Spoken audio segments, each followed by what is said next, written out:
제가 오늘 말씀을 참고하면서요, 예전에 남대문 시장 갔던 그 기억이 떠올랐습니다. 마침 남대문 시장 투어하다가 기름집 앞에, 참기름집 앞에 들어가게 되었는데요. 아니, 그 간판이 얼마나 웃긴지 제가 그 간판을 붙고 한참 웃었습니다. 그 간판집은 참기름집인데 이렇게 광고가 되어 있었습니다. 정말 순 진짜 참기름 팝니다. 여러분, 이 참기름 앞에 정말이라는 수식어가 붙었어요. 순이라는 수식어도 붙었고, 그리고 진짜라는 낱말이 세 개나 붙어 있었습니다. 원래 참기름은 진짜 기름이란 뜻 아니겠습니까? 근데 이 참기름을 팔기 위해서, 그리고 그것이 진짜 기름이라는 것을 나타내기 위해서 이처럼 앞에 여러 가지 수식어를 붙였다는 것이죠. 그러면서 제가 느낀 것은 가짜가 오죽 많으면 이렇게까지 간판을 만들었을까 싶었습니다. 여러분, 요즘 우리가 겪는 스트레스 가운데 하나는 뭐냐면요, 진짜와 가짜를 구별하는 것입니다. 요즘은 모방 기술이 너무나 대단해서 우리 사회에 가짜가 너무나 넘쳐나고 있어요. 진짜와 가짜를 구분하기가 정말 어렵습니다. 가방과 신발을 비롯해서 모든 물건마다 다 가짜가 있죠. 가짜 화장품도 있고, 가짜 청심환도 있고, 가짜 명품 백도 있고, 하여간 가짜와 관련된 제품들이 수없이 많이 있습니다. 여러분, 사람도 가짜가 있는 걸 아세요? 지난주에 우리나라를, 그리고 전 세계에 크게 그 이슈였던 그 이슈가 뭐였었냐면은 2차 북미 그리고 미북 정상회담이었습니다. 그런데요, 이 미북 정상회담에 앞서서 전 세계인의 이목을 집중시킨 그런 하나의 에피소드가 있었습니다. 북한의 김정은 국무위원장을 빼닮은 홍콩 배우가 있는데 하워드 X라는 사람입니다. 이 사람하고요, 미국의 트럼프 대통령을 닮은 사람이 데니스 앨런이라는 사람인데요, 이 데니스 앨런이 만나서 손을 잡고 악수를 하는 장면이 있었습니다. 전 세계 언론들이 이 장면을 보고 막 이제 홍보하기에 여념이 없었어요. 막 플래시를 터뜨리고 막 이건 세계적인 이슈다라고 그렇게 하다가 회담 당일날 체포되어서 추방당했습니다. 가짜 사람이 사람들을 이렇게 좀 이렇게 많이 이제 홀리고 있었던 그 사건을 우리가 한번 경험하게 되었는데, 특히 이 가짜 김정은이라는 사람이 너무나 좀 재밌는 사람이에요. 지난해 평창 올림픽 때 우리나라도 방문해서 이제 올림픽에 관람을 하게 되었는데, 하필이면 그 관람하는 그곳을 어디를 갔냐면은 북한 응원단들이 응원하는 그 앞을 지나가게 되었어요. 난리가 났습니다. 북한 응원단들이 뭐 웃으면서 그 다음에 어떻게 해야 될지를 모르는 그러한 충격적인 그러한 장면들이 있었습니다. 그리고 이 사람은 미국과 서방 방송국에 출연을 해가지고요, 어떤 쇼 프로그램이라든지 뉴스에 출연을 해서 한 해에 한 1,700만 원 정도의 출연료를 받고 이렇게 출연을 했다고 합니다. 가짜도 대접받는 시대가 바로 오늘날 저와 여러분이 살아가는 시대라고 할 수가 있습니다. 근데 문제는요, 가짜는 사회 문제를 일으킨다는 거예요. 여러분 생각해 보세요. 짝퉁 제품들, 그리고 각종 위조 지폐나 위조 그림이나 가짜 뉴스 등은 모두 가짜가 주는 그런 피해라고 할 수가 있습니다. 근데 가짜가 얼마나 진짜와 비슷한지 전문가 아니면은 도저히 구분해낼 수 없습니다. 많이 속이는 가짜가 쇠고기 아니겠습니까? 수입산 쇠고기를 국산으로 이렇게 둔갑시켜서 파는 그런 일들이 너무나 비일비재하게 일어나고 있죠. 또 중국산 그런 식품이나 중국산 제품들을 국산으로 바꾸어서 이렇게 파는 그런 일도 얼마든지 일어나고 있습니다. 심지어는요, 놀랍게도 달걀도 가짜 달걀이 있는 거 아세요, 여러분? 중국에서 가짜 달걀을 만들어냈는데 탄산 칼륨으로 달걀 껍질을 만듭니다. 그리고 주사기를 이용해서 해주산 나트륨이나 악효나 한천과 색소 등과 같은 화공 약품을 넣고서 석고를 섞습니다. 그러면 달걀 하나가 만들어져요. 그리고 그 달걀 하나를 80원에 팝니다. 이제는요, 가짜 때문에 먹을 것도 마음대로 먹지 못하는 그러한 세대를 저와 여러분이 살아가고 있다고 할 수가 있습니다. 우리나라 사람이 얼마나 가짜에 민감한지 그 상황을 잘 이해해 주는 그런 하나의 이야기가 있습니다. 미국 사람들은요, 외국에 가서 상점에 가서 물건을 살 때 기준이 하나 있어요. 우리가 돈을 얼마나 내야 이 제품을 살 수 있는지 그 기준을 가지고 제품을 산다고 합니다. 또 영국 사람은요, 그 제품을 보고 이것이 얼마나 질긴지, 얼마나 오래 가는지를 그 기준을 두고 제품을 산다고 그래요. 프랑스 사람들은 이 제품이 최신식인지 최신 유행하는 제품인지 그 기준으로, 일본 사람은 이 제품을 팔면 내가 얼마만큼의 이익을 얻을 수 있는지 그 기준을 가지고 제품을 산다고 합니다. 근데 우리나라 사람은 기준이 딱 한 가지 있어요. 이 제품이 진짜냐 가짜냐. 진짜냐 가짜냐에 따라서 진짜라면 그때서야 흥정을 한다는 것이 바로 대한민국 사람이라는 것입니다. 여러분, 이 진짜와 가짜의 문제는요, 신앙생활에도 존재하고 있습니다. 마태복음 5장에서 이제 예수님께서는 제자들에게 산상수훈을 말씀하셨어요. 그래서 우리에게 은혜롭고 아름답고 그리고 이 땅에서 예수님의 제자로서 어떻게 살아갈지 그 귀한 말씀을, 주옥 같은 말씀을 산상수훈을 통해서 말씀하여 주셨습니다. 근데 오늘 본문에 보니까 산상수훈 끝자락이에요. 거진 마지막에 왔습니다. 예수님께서는 이 산상수훈 마지막에 어떤 말씀을 하시냐면은 짝퉁 선지자를 조심하라, 짝퉁 선지자를 삼가라라고 이렇게 말씀하고 계시는 것입니다. 원래 이 선지자라는 말은요, 히브리 말로 나비라는 단어를 씁니다. 어떤 단어요? 나비. 이 날아다니는 나비가 아니고요, 그 히브리 단어가 이제 나비라는 뜻인데, 이 나비라는 그 단어의 뜻은 하나님의 대언자라는 거예요. 그러니까 하나님의 말씀을 전하는 사람이 바로 선지자라는 것입니다. 그래서 하나님께서는 선지자를 택하셔서 말씀을 선지자의 입에 넣고 전하게 하셨어요.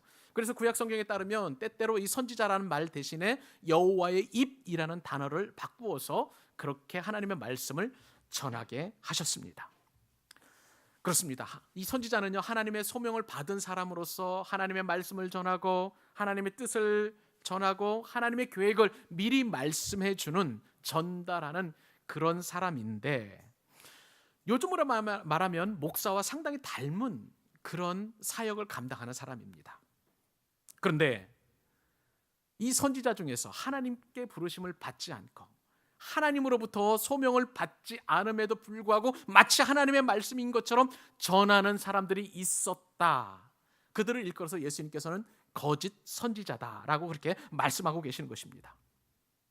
근데 여러분, 오늘 말씀을 잘 주의 깊게 보면은요, 거짓 선지자가 아니라 거짓 선지자들이라고 복수 형태를 띠고 있습니다. 그러므로 예수님께서 사역하시는 그 시대에는 거짓 선지자들이 많았다는 것을 우리가 그렇게 추정해 볼 수 있는 것이죠. 사랑하는 여러분, 주님께서 이 산상수훈 말미에서 거짓 선지자들을 삼가라고 말씀하신 이유가 도대체 무엇일까요? 거짓 선지자들이 우리 안에 옆에 많다는 거예요. 우리 곁에 있다는 거예요. 그렇게 멀리 있지 않다는 것입니다. 우리와 늘 가까운 곳에 거짓 선지자들이 있다는 것을 주님께서는 말씀하고 계시는 것입니다. 그러므로 우리는 영적으로 깨어있지 않으면 이 진짜와 가짜 선지자를 구분해낼 수가 없는 거예요. 예수님은 거짓 가르침을 따라갈 수 있는 우리 마음을 들여다보시고 바로 그러한 거짓 선지자들을 삼가라라고 말씀하고 계시는 것입니다. 오늘 이 말씀은요, 두렵게도 거짓 선지자들에게 하시는 말씀이 아니라 저와 여러분에게 해주시는 말씀이에요. 우리 광교사랑에게 주시는 말씀이기도 합니다. 이 한국교회에 주시는 말씀이기도 한 거예요. 사랑하는 여러분, 그렇기 때문에 우리는 이 말씀을 주의 깊게 곱씹어서 지속적으로 묵상하며 이 말씀을 들어야 될 것입니다. 우리는 거짓 선지자의 가르침에 속지 않아야 될 줄로 믿습니다. 그러면 먼저 거짓 선지자들의 속임수를 구분할 줄 알아야 하는데, 오늘 본문에서 예수님께서 그 방법을 말씀해 주고 계시는 거예요. 지피지기면 백전백승입니다. 오늘 말씀으로 짝퉁과 그리고 참 진리를 구분해서 영적으로 하나님을 기쁘시게 하는 하나님의 백성 될 수 있기를 주님의 이름으로 축복합니다. 그러면 첫 번째, 주님께서 주시는 교훈이 무엇일까요? 첫 번째 교훈은요, 거짓 선지자들의 외모가 우리와 너무나 똑같다는 거예요. 우리와 닮았다는 것입니다. 여러분, 예수님의 제자인 우리의 행복을 좌우하는 사람이 있습니다. 물론 행복은 하나님께서 주시지만 우리의 행복을 좌우하는 사람이 있는데, 그 사람 누구냐면 바로 목회자예요. 좋은 목사를 만나면 저와 여러분은 평생 행복한 은혜를 경험하게 됩니다. 저는요 이것을 체험하게 되었는데, 제가 예전에 그 2003년도에 분당 우리 교회에 이제 이찬수 목사님이지 않겠습니까? 그 목사님의 교회를 섬기게 되었습니다. 그런데요, 그 교회 목사님의 설교를 들은 성도님들이 행복하다, 참 좋다, 참 기쁘다라는 그 말을 부지기수하는 그런 이야기를 들었어요. 그러면서 저는 이찬수 목사님을 섬기면서 같이 이제 동역하면서 나도 저런 설교자가 되었으면 참 좋겠다, 성도들을 행복하게 하는 설교자가 되었으면 좋겠다라고 그렇게 다짐을 하게 되었습니다. 사랑의 교회를 섬길 때도 마찬가지였어요. 많은 분들이 담임 목사님 덕분에 참 행복하다는 그런 이야기를 하는 것을 많이 들었습니다. 그리고 최근에는 제가 우리 교회를 개척하기 이전에 서울 광염교회에 이제 부교역자로 잠시 6개월 정도 이렇게 심무한 적이 있었었는데, 그 교회 성도님들도 그렇게 행복을 말씀하시는 거예요. 예수님께서 맡겨주신 양떼들을 전심으로 사랑하는 조연산 목사님을 보고 너무나 행복해하는 것입니다. 어떤 성도님은 그러더라고요. 이 땅에 천국이 있다면 우리 교회와 같을 것이라고, 그렇게 서울 광역교회 성도님들이 그렇게 간증을 하였습니다. 저는요, 우리 교회에 계신 모든 성도님들이 그러한 행복을 누릴 수 있기를 소망하면서 그렇게 기도하는 마음으로 이 강단에 섰습니다. 하나님께서 여러분들에게 저를 통해서 행복을 느끼실 수 있도록 은혜 주실 수 있기를 소원합니다. 그런데 여러분, 문제가 있어요. 부실한 목회자를 만나게 되면 참 우리의 신앙생활이 괴로워진다는 것입니다. 그래서 예수님께서는 이 부분을 아주 심각하게 말씀하고 계세요. 오늘 본문 말씀인데 은혜를 같이 한번 되새기는 차원에서 오늘 본문을 다시 한번 읽어보십시다. 자, 시작. 거짓 선지자들을 삼가라. 양의 옷을 입고 너희에게 나오나 속에는 노략질하는 일이라. 여러분, 주님께서 오늘 거짓 선지자들을 삼가라라고 이렇게 경고하십니다. 근데 이 삼가라는 말은요, 영어로 beware, 무슨 말입니까? 조심하라는 뜻이에요. 조심하라는 거예요. 근데 이 거짓 선지자는 성경에 보니까 구약 시대부터 계속 거짓 선지자들이 있어 왔어요. 대표적으로 여러분 잘 아시는 것처럼 열왕기상에 나오는 바알 선지자와 아세라 선지자, 그리고 엘리야의 대결을 여러분 아실 수 있을 것입니다. 참신과 거짓신을 이제 구별하는 그 대결 아니겠습니까? 바알 선지자와 아세라 선지자 850명이 이제 대결장 앞에 섰습니다. 갈멜산이죠. 그리고 이에 반해서 참 선지자 엘리야가 이제 단독으로 이제 어느 신이 신인지 참신인지를 이제 대결하기 위해서 갈멜산에 섰습니다. 제단을 높이 섰습니다. 그리고 그들은 각자의 신에 이제 기도해서 하늘로부터 불이 내려서 이 제단을, 그리고 제물을 불태울 수 있도록 대결을 벌였던 거예요. 먼저 바알 선지자와 아세라 선지자가 기도했습니다. 그들은 막 기도하고 소리 높여 기도하고 두 손 높이 들어서 기도하고, 그리고 몸을 찢어가면서 안 되니까 그렇게 기도를 했습니다마는 죽은 신인 바알과 아세라가 응답할 리가 없었죠. 이제 드디어 엘리야가 하나님 앞에 기도합니다. 그냥 기도한 게 아니라 제단 주위에 큰 도랑을 파고 가득 물을 붓게 했습니다. 그리고 나서 하나님 앞에 기도했습니다. 근데 여러분, 하늘로부터 불이 내려서 그 제단과 도랑을 핥는 역사가 일어나게 되었습니다. 이로 말미암아서 참신이 바로 하나님이심을, 여호와이심을 모든 백성들이 알게 하였던 것이죠. 거짓 선지자의 수요가 아무리 많고 그리고 견고해 보여도 거짓은 패할 수밖에 없음을 하나님께서는 나타내 보이셨습니다. 유다 왕 가운데 여호사밧 왕이 있었습니다. 이 여호사밧 왕과 아합이 동맹을 해가지고 이제 길르앗 라못이라는 곳을 치려고 그렇게 공동 연합 작전을 펼쳤습니다. 근데 이 아합 왕이 이제 거짓 선지자들을 동원해서 물었습니다. 근데 거짓 선지자들이 하는 이야기가 올라가면 승전할 수 있다는 거예요. 계속 그렇게 이야기를 합니다. 근데 여호사밧 왕이 그런 이야기 말고 우리에게도 선지자 한 사람 있으니 그 선지자를 통해서 우리 한번 예언을 들어보자라고 그렇게 초청을 했습니다. 그런데 이 선지자는요, 미가야인데 늘 부정적인 얘기만 한다고 그래서 아합 왕이 거절했습니다. 그러나 그럼에도 불구하고 미가야를 초청을 했는데 미가야가 하는 이야기가 아니나 다르게 아합 왕이 죽게 된다는 것을 예언을 하게 되었습니다. 그때 거짓 선지자들이 미가야 선지자를 아주 힐난하고 질책하고 아주 멸시를 해야 했습니다. 근데 실제 전투가 일어나자 미가야의 예언처럼 아합 왕은 전사를 하고 말았습니다. 사랑하는 여러분, 참 선지자는 마침내 승리하게 되어 있습니다. 거짓이 승리하는 게 아니라 참 선지자, 그리고 참된 하나님이 승리하게 되어 있다는 것이죠. 근데 문제가 있어요. 그럼에도 불구하고 이렇게 숱하게 성경적으로 참 선지자가 승리한다는 그러한 교훈이 있음에도 불구하고 이상하게도 거짓 선지자는 시대마다 때마다 창궐한다는 거예요. 거짓 선지자의 가르침에 넘어가는 사람들이 부직 있습니다. 그래서 이 사람들은 신앙을 떠나가게 되었고 궁극적으로는 거짓 선지자들의 말을 들은 대가로 나라는 멸망을 하게 되었어요. 유다가 멸망할 때에 예레미야와 그리고 에스겔과 같은 그런 선지자들은 거짓 선지자들의 가르침을 강력하게 경고하였습니다. 그 말씀이 바로 예레미야서 23장 16절 17절 그리고 21절에 있는데 우리 같이 한번 읽어보도록 하십시다. 만군의 여호와께서 시작. 만군의 여호와께서 이같이 말씀하시되 너희에게 예언하는 선지자들의 말을 듣지 말라. 그들은 너희에게 헛된 것을 가르치나니 그들이 말한 묵시는 자기 마음으로 말미암은 것이요 여호와의 입에서 나온 것이 아니니라. 항상 그들이 나를 멸시하는 자에게 이르기를 너희가 평안하리라 여호와의 말씀이리라 하며 또 자기 마음이 완악한 대로 행하는 모든 사람의 얘기를 재앙이 너희에게 임하지 아니하리라 하였느니라. 이 선지자들은 내가 보내지 아니하였어도 다름질하며 내가 그들에게 이르지 아니하였어도 예언하였다. 여러분, 거짓 선지자들은요 하나님이 보내시지 않으셨음에도 불구하고 자기가 예언을 하고 자기가 말하는 것입니다. 나라가 멸망하게 되었는데 아니라 평안이 있다, 평강이 있다, 망하지 않는다, 이렇게 거짓말을 한 것이죠.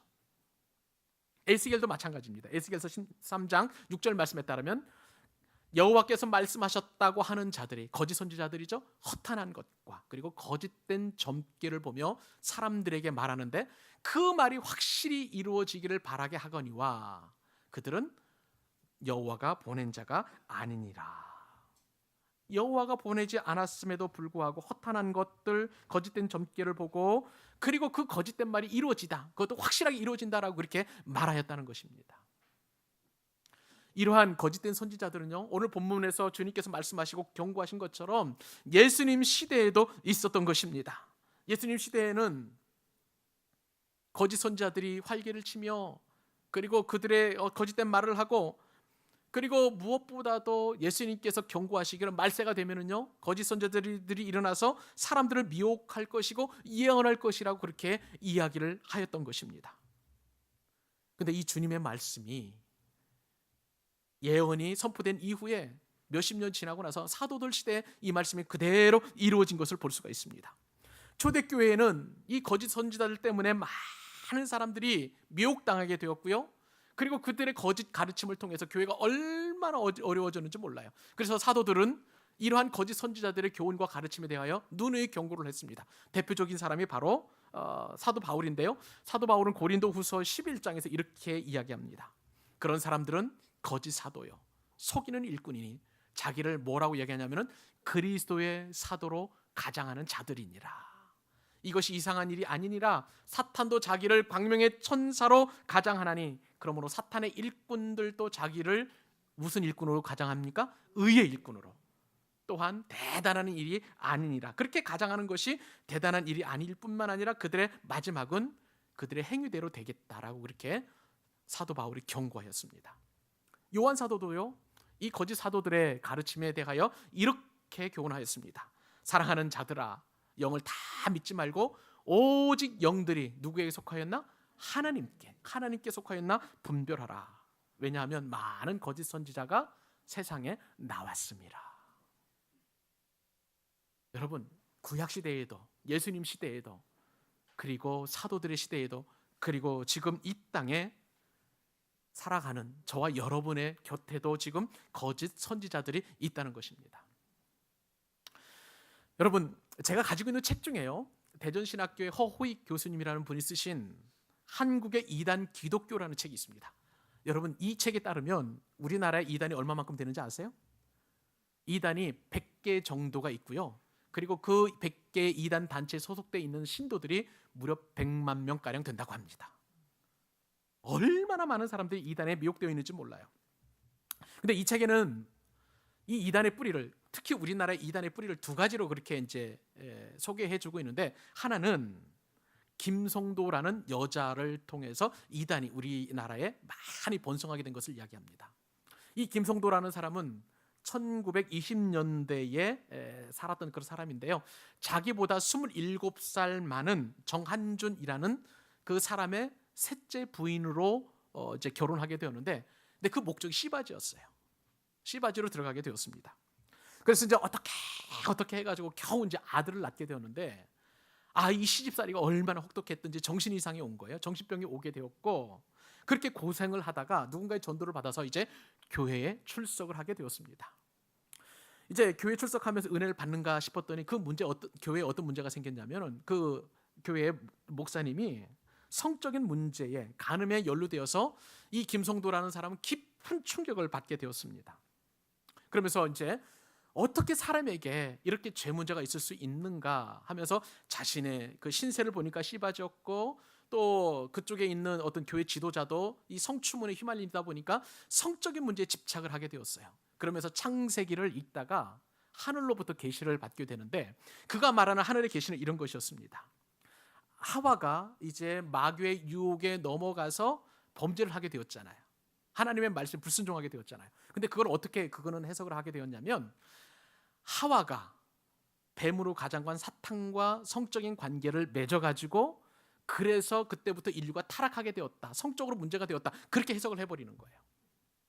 이단이라는 것은요, 출발은 항상 성경으로 출발합니다. 그런데 중간이나 과정이나 그리고 그 나중에 보면 성경과 항상 벗어나게 되어 있어요.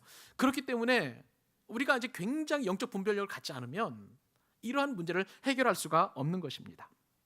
그러면서 이제 김성도가 이제 어떻게 자신의 교리를 펼쳐가냐면, 이제 우리는 하와가 범죄하기 이전의 상태로 돌아가야 되는데, 그 돌아가기 위해서는 그리스도의 거룩한 보혈이 필요하다라고 이렇게 얘기하고, 타락 이전의 상태로 복귀해서 영생을 얻게 해야 하는데, 우리가 얘기하는 그 거룩한 보혈, 예수님의 보혈이 아니라 그들은 이 사람을 생각하기를 피가름을 해야 된다는 거예요.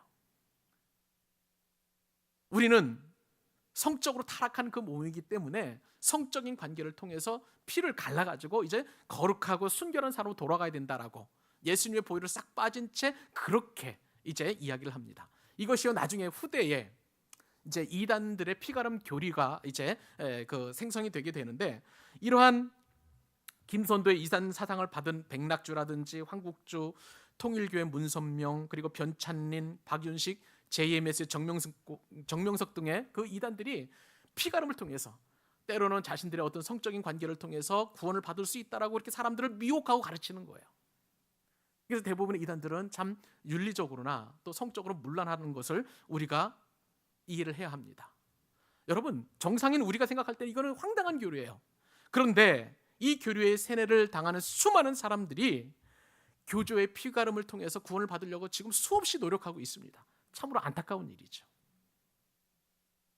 이단의 두 번째 분파가 있습니다.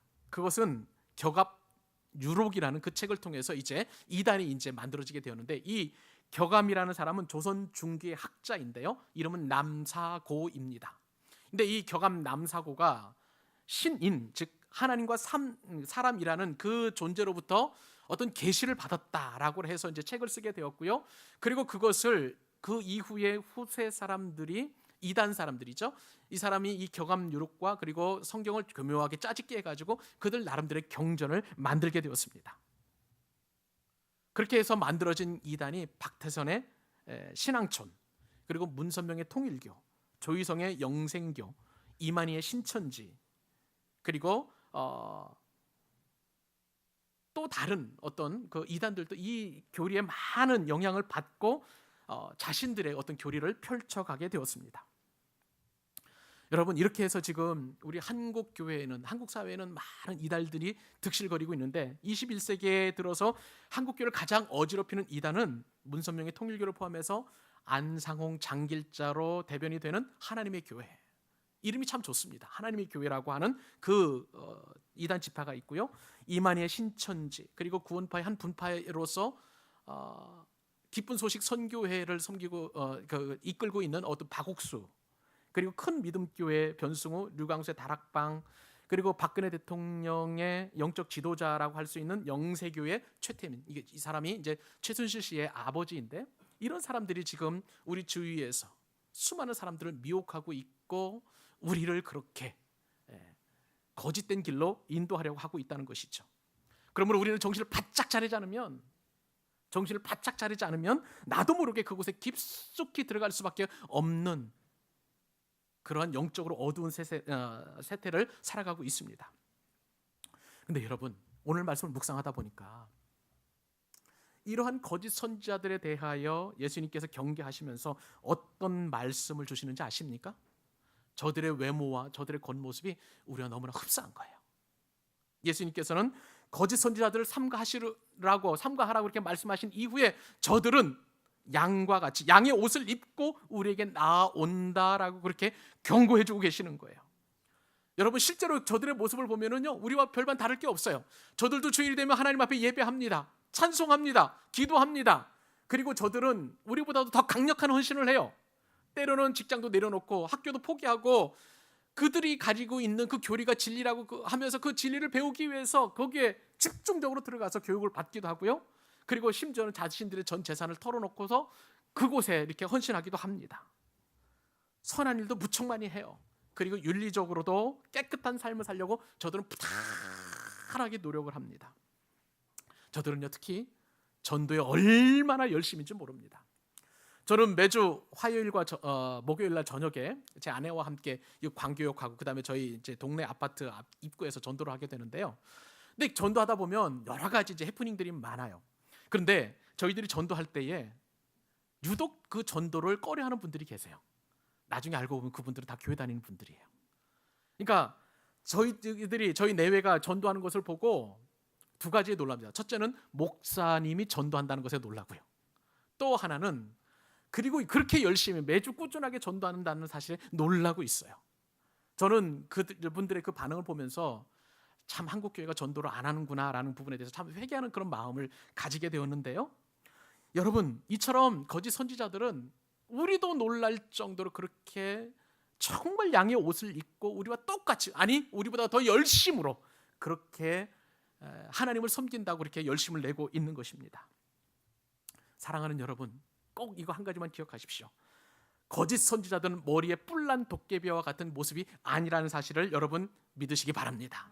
저들은 양의 옷을 입고 다닙니다. 저들은 굉장히 영적이고 그리고 내가 그곳에 가기만 하면 구원을 얻을 것이라는 그러한 유혹을 우리들이 끊임없이 하고 있는 거예요. 그러므로 교회에 안 나오는 것보다 차라리 신천지에 가서 성경 공부를 하는 것이 좋다라고 말해서는 절대 안 되는 것입니다. 저들은요, 끊임없이 우리를 미혹해서 그렇게라도 우리들의 마음을 빼앗아 가려고 하는데요, 아니에요. 그 이단에 빠지게 되면 우리는 돌이킬 수 없는 멸망의 길로 간다는 것을 꼭 명심해야만 하는 것입니다. 여러분, 베드로후서 2장에 보면 베드로 사도가 이렇게 경고를 하게 되었어요. 저들에 대하여. 그러나 백성 가운데 또한 거짓 선지자들이 일어났었나니 이와 같이 너희 중에도 거짓 선생들이 있으리라. 그들은 멸망하게 할 이단을 가만히 끌어들여 자기들을 사신 줄을 부인하고 임박한 멸망을 스스로 취하는 자들이라. 그 다음에 여럿이 그들의 호색하는 것을 따르리니 이로 말미암아 진리의 도가 비방을 받을 것이요 그들이 탐심으로써 지어낸 말을 가지고 너희로 이득을 삼으니. 자, 그 다음에 같이 읽읍시다. 시작. 그들의 심판은 옛적부터 지체하지 아니하며 그들의 멸망은 잠들지 아니하느니라. 저들의 심판과 저들의 멸망은 돌이킬 수 없다는 거예요. 사랑하는 여러분, 예수님이 거짓 선지자를 조심하라고 명령하신 것은 당시에 거짓 선지자들이 있었기 때문입니다. 그리고 그 명령은 지금 저와 여러분에게도 동일하게 적용되는 줄로 믿으시기 바랍니다. 여러분, 개도 없는데 개조심이라고 쓰지 않잖아요. 거짓 선지자들이 있기 때문에 거짓 선지자 조심이라고 주님께서 우리에게 경고하시는 것입니다. 저들은 광명의 천사들로 둔갑합니다. 그러나 가짜는 가짜일 뿐이에요. 가짜에는 절대 구원이 없습니다. 그 길은 오직 멸망뿐이에요. 사랑하는 여러분, 가짜를 진짜로 속지 않는 여러분 되시기를 주님의 이름으로 축복합니다. 오늘 말씀을 통해서 주시는 두 번째 예수님의 교훈입니다. 그것은요, 거짓 선지자들은 기적을 베푼다는 거예요. 우리가 눈여겨보아야 될 대목이 바로 이 부분입니다. 거짓 선지자들도 기적을 베푼다는 거예요. 사람들은요, 연약해가지고 기적을 베풀기만 하면 저들이 진짜일 거라고 생각하는 경향이 많습니다. 어쩌다가 나의 과거를 알아맞힌다든가 혹은 내 질병을 고쳐주게 되면 전혀 의심하지 않고 거짓 선지자들을 따라가요. 예수님께서는 거짓 선지자들의 기적 행함을 누구보다 잘 알고 계셨기에 이렇게 말씀하십니다. 마태복음 7장 22절로 23절. 그날에 많은 사람들이 나더러 주여 주여 우리가 주의 이름으로 선지자 노릇하며 주의 이름으로 귀신을 쫓아내며 주의 이름으로 많은 권능을 행하지 아니하였나이까. 거짓 선지자들이 이렇게 얘기한다는 거예요. 능력도 행하고 귀신도 쫓아냈는데 그때에 주님께서 그들에게 밝히 말하되 내가 너희를 도무지 알지 못하나니. 그 다음에 뭡니까? 불법을 행하는 자들아. 거짓 선지자들은 불법을 행하는 자들이라고. 그래서 예수님께서 떠나가라고 그렇게 명령하셨습니다. 여러분, 놀라운 일이죠? 거짓 선지자들도 기적을 행합니다. 그것도 주님 말씀에 따르면 많은 권능을 행한다는 거예요. 제가 예전에 30년 전에 치유로 소문난 한 기도원을 방문한 적이 있었습니다. 저 경기도 포천 선단동에 있는 할렐루야 기도원이라는 그 기도원입니다. 이 기도원에서 신유의 은사가 강력하게 나타난다고 이렇게 소문이 났는데요. 제가 30년 전에 대전에서 살았는데 대전까지 소문이 난 거예요. 그런데 그곳에 가는 사람들이 얼마나 많은지 대전에서부터 이 포천까지 버스가 왔다 갔다 해요. 왕래를 합니다. 나중에 알고 보니까 광주에서도 전주에서도 그리고 저쪽 어디야 뭐 부산이나 대구에서도 많은 사람들이 그 버스로 이렇게 그 기도원을 방문을 하였습니다. 근데 그 기도원까지 가면서 버스에 한 4-5시간 간 것 같아요. 그런데 가면서부터 제 나름대로 은혜를 받는데요. 그 기도원에서 일어난 그 치유 일들을 비디오로 녹화를 해가지고 비디오 테이프를 틀어주는데 이미 저는 그 기도원에 도착하기도 전에 은혜 받을 준비를 하고 있더라고요. 그래서 기도원에 도착을 했는데 정말 사람이 정말 많았습니다. 그리고 집회 2-3시간 전부터 저녁 때 이제 집회가 이루어지는데 사람들로 인산인해를 이루는데 너무나 빼곡해가지고 앞자리는 도저히 갈 수 없을 정도로 그렇게 사람이 정말 많았습니다. 집회가 시작이 되었습니다. 근데 그 원장이라는 사람이 설교하면서 성령 수술로 환자들의 환부를 도려내고 그리고 수술을 낫게 한다는 그런 이제 뭐라 그럴까, 역사라면 역사라 할까요? 그것을 보여주는 거예요. 근데 실제로 제가 보았는데도 그렇게 좀 그런 일이 일어나고 있더라고요. 근데요, 나중에 그것이 일종의 속임수였다는 것을 알게 되었습니다. MBC PD 수첩에서 그 기도원의 실체와 그리고 실제를 이렇게 방영을 통해서 밝혔는데 그 기도원 원장이라는 사람은 무당처럼 어떤 신적 내림을 받았다고 그래요. 그래서 깊은 영적인 체험을 했다고 하면서 말씀을 강조하는 게 아니라 환상과 그리고 직통 계시를 강조를 합니다. 그리고 그 기도원 옆에 이제 약수터가 있는데 그 약수터에서 나오는 그 물을 이제 능력의 생수라고 해가지고 사람들 하여 그것을 먹게 만드는 그런 일이 있었습니다. 그리고 집회 시간에 말씀을 드린 것처럼 이제 성령의 불로 이렇게 내려서 그 환부를 치유하게 한다는데 보니까 그 사람이 손으로 이렇게 대면은 막 저 몸에서 피가 나고도 막 피가 나더니 무슨 뭐 고름덩어리, 암덩어리 같은 것들이 빠져나오는 건데요. 나중에 보니까 그것이 일종의 속임수였다는 것도 PD 수첩을 통해서 알게 되었습니다. 근데 저는 잘 모르겠습니다. 근데 분명한 것은 뭐냐면은 많은 사람들이 미혹당할 정도로 그런 일이 실제로 일어났다는 것이에요. 저는 거기서 한번 보고 나서 그리고 나서 더 이상 거기서 가지 않는 것에 대하여 하나님 앞에 감사하고 있습니다. 여러분, 예수님은 말세에 표적을 행한 거짓 선지자들이 수없이 등장할 것을 분명하게 말씀하십니다. 마태복음 24장 23절 24절 말씀을 보십시오. 그때에 사람이 너희에게 말하되 보라 그리스도가 여기 있다 혹은 저기에 있다 하여도 믿지 말라. 거짓 그리스도들과 거짓 선지자들이 일어나서 큰 표적과 기사를 보여서 할 수만 있으면 택하신 자들도 미혹하리라. 사랑하는 여러분, 거짓 선지자들도 기적을 행합니다. 표적을 나타냅니다. 그러므로 어떤 사람이 병을 고쳤다고 해서 반드시 그 사람이 참 선지자가 아닐 수 있다는 것을 여러분 명심하실 수 있기를 바랍니다. 그러나 예수님의 말씀에도 불구하고 미혹당하는 사람들이 적지 않다는 거예요. 왜 그렇습니까? 문제는 미혹하는 거짓 선지자들에게만 있는 것이 아니라 미혹당하는 저와 여러분에게도 있을 수 있다는 거예요. 이것이 바로 예수님 말씀의 핵심인 것입니다. 사랑하는 여러분, 기적이 거짓 선지자들의 진실성을 보장해 주지 않습니다. 여러분 이 사실을 꼭 기억하십시오. 그러므로 어느 때보다 저와 여러분에게는 말씀에 입각한 영적 분별력을 가지고 참 선지자가 누구인지 구별할 수 있는 그런 은혜를 경험하실 수 있기를 바랍니다. 마지막 교훈 한 가지 더 살펴보도록 하십시다. 세 번째 교훈은요, 조심스럽게 교회의 지도자를 분별하라는 것입니다. 여러분, 예수님께서는요, 이 거짓 선지자들에 대하여 양의 옷을 입고 우리에게로 오면서 동시에 그들은 속은 노력하는 이리떼라고 그렇게 이야기하였습니다. 양 무리 주변에는요 항상 이리떼들이 있어요. 그래서 호시탐탐 그 양을 어떻게 하면 잡아먹을까 노리는 그런 이리떼였습니다. 거짓 선지자들이 바로 그렇다는 것이지요. 자신들의 유익과 자신들의 이익을 위하여 할 수만 있으면 성도들을 미혹하고, 그리고 자신들의 유익을 추구했던 그런 사람들이 바로 거짓 선지자들이었다는 것입니다. 근데 여러분, 우리가 착각하는 것은 이 거짓 선지자들은 항상 우리 교회 밖에만 있는 것으로 생각을 합니다. 그런데요, 바울 사도는 그것이 아니라 자신이 직접 제자 훈련을 하고 장로로 세운 사람들 중에서도 이러한 거짓 선지자들이 나타날 수 있음을 경고하였습니다. 그 말씀이 바로 사도행전 20장 29절로 30절 말씀이에요.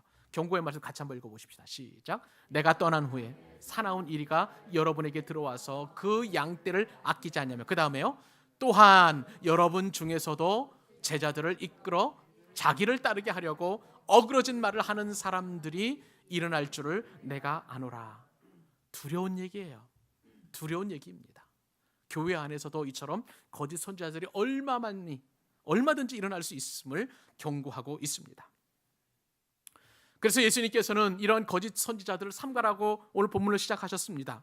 그런데 여러분, 여기서 우리는 한 가지 깊이 묵상해야 될 그 주제가 한 가지 있어요. 왜 예수님께서는 이러한 해악을 일으키는 거짓 선지자들을 피해서 도망치거나 아니면 저들을 배척하거나 대적하지 말고 삼가라, 조심하라고 그렇게 말씀하셨을까 하는 점입니다. 왜 그랬을까요, 여러분? 지도자 문제는 신중해야 하기 때문에 그렇습니다. 그 지도자가 정말로 가짜인지 혹은 진짜인지 우리는 구별해야 되는데, 만약에 진짜라면, 근데 그 진짜인 지도자가 상당히 부족한 지도자인지 그렇지 않은지를 우리는 늘 구분해야 된다는 거예요. 만약에 가짜라면, 거짓 선지자라면 말할 것도 없이 그곳을 탈출해야 합니다. 그곳을 벗어나야 되는 거예요. 도망쳐야 되고 배척해야만 하는 것입니다. 그러나 진짜인데 부족하다면 우리는 어떻게 해야 될까? 그게 문제라는 거예요. 여러분, 그렇지 않아도 한국 교회는 지금 교회 지도자에 대한 세상 사람들의 시선이 곱지 않은 그런 상황입니다. 이런 상황에서 교인들이 지도자를 의심으로 다가간다면 교회는 난관에 봉착하고 말게 될 것입니다. 이단도요, 이 점을 아주 집중적으로 파고듭니다. 너희 교회 지도자는 결점이 많아. 그렇기 때문에 네가 무조건 순종하면 안 돼. 따질 것은 따지고 맞서야 되고, 그리고 분명하게 이야기를 해야 돼. 그렇게 끊임없이 이단들은 우리를 유혹하게 합니다. 만약 그런 식으로 우리가 교회에 대해서 접근하게 된다면요, 교회는 다 깨지고 맙니다. 지금도 수많은 교회들이 바로 이 문제로 인해서 아픔과 고통을 겪고 있습니다. 여러분, 교회 지도자를 대하는 자세는요, 그 성도의 신앙과 행복과도 직결이 됩니다. 지도자가 정말로 탐탁치 않게 된다면 우리는 어떻게 해야 될까요? 제가 이 문제 때문에 고민하고 있었을 때에 어느 중견 목회자, 목사님, 지금 은퇴를 앞두신 목사님이 아주 지혜로운 말씀을 해주셨더라고요. 제가 이렇게 고민하고 있었을 때에 그 중견 목사님은 조용히 그냥 그곳을 떠나라고 그렇게 말씀하셨습니다. 신뢰하고 그리고 맡길 만한 지도자를 찾아가야 신앙생활이 행복하고 복되지, 그곳에 남아있다면 내 영혼이 피폐해진다고 그렇게 그분 목사님이 말씀해 주시더라고요. 여러분, 지도자 때문에 괴롭고 고통스러운 신앙생활을 계속할 필요는 없다고 봅니다. 지도자가 가까이 가짜이기 때문에 아니에요. 부족하기 때문에 그렇습니다. 잘못이 많고 부족함이 너무 많다고 할 때에 그렇게 판단하고 결정할 때가 있다고 봅니다. 그러나 이러한 점 때문에 주님께서는 조심하라고 말씀하고 계시는 거예요. 우리가 섣불리 판단하거나 섣불리 우리가 진단해서 나름대로 처방을 내지 않고 우리가 조심스럽게, 더 조심스럽게, 그러면서 신중하게 이 문제를 놓고 기도해야 될 줄로 믿습니다. 사랑하는 여러분, 말씀을 맺습니다. 교회는 어떤 곳입니까? 예수 그리스도를 믿은 사람들 중에서 세상에서 부름받은 하나님의 백성이고 동시에 세상으로 보냄을 받은 예수님의 제자들이에요.